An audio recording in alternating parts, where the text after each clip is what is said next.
In this video, I will show you how to transfer the picture of the bird onto the nice watercolour paper.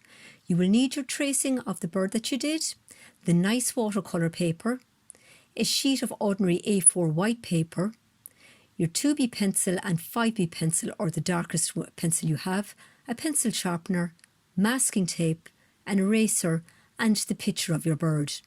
Now the first thing you want to do is put away the watercolour paper somewhere safe for the moment, and then you'll get your picture of the bird and you'll see that it's facing in one direction, and what you want to do is flip it over so it's facing the other direction. It's facing the wrong direction. So now on the back of the tracing paper you're going to get your dark pencil, your 5B or darker or whatever dark pencil you have, and you're going to go over all these lines again.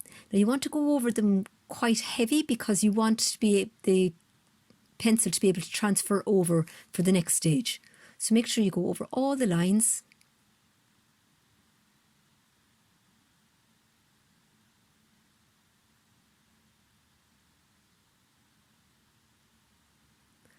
And then when you're ready, your piece of paper that you had underneath, you might find that the picture has transferred onto this. That's great. It's a bonus if you want to keep it, or you can throw it away. It doesn't matter.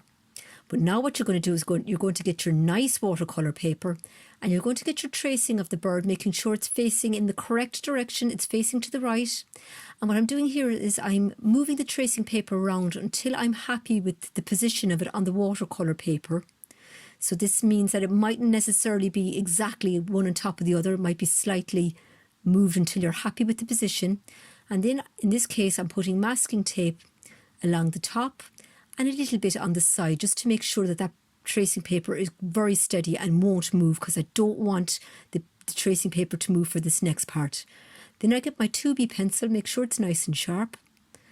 And yet again, I go over all these lines again.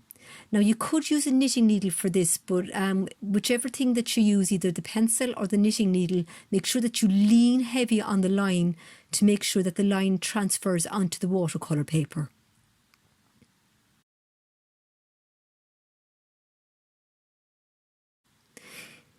You can carefully lift up your tracing paper to check, and the line that transfers is going to be very faint. You want that, you want it to be faint, but you want to be able to see it as well.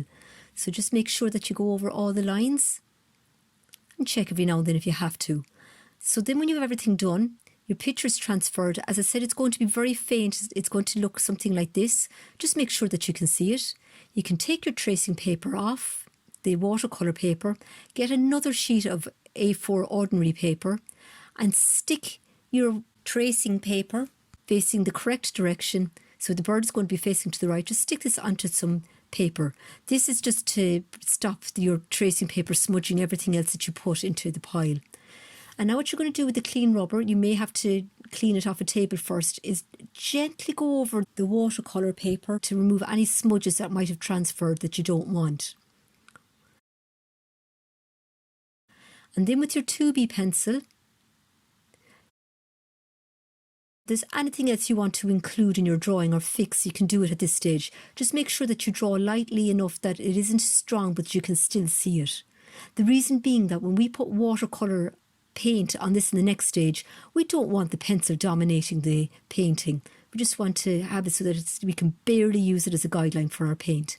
So it'll look something like this. Alright, and then it's ready for the next stage, which will be painting in with watercolour paints. Thank you and enjoy!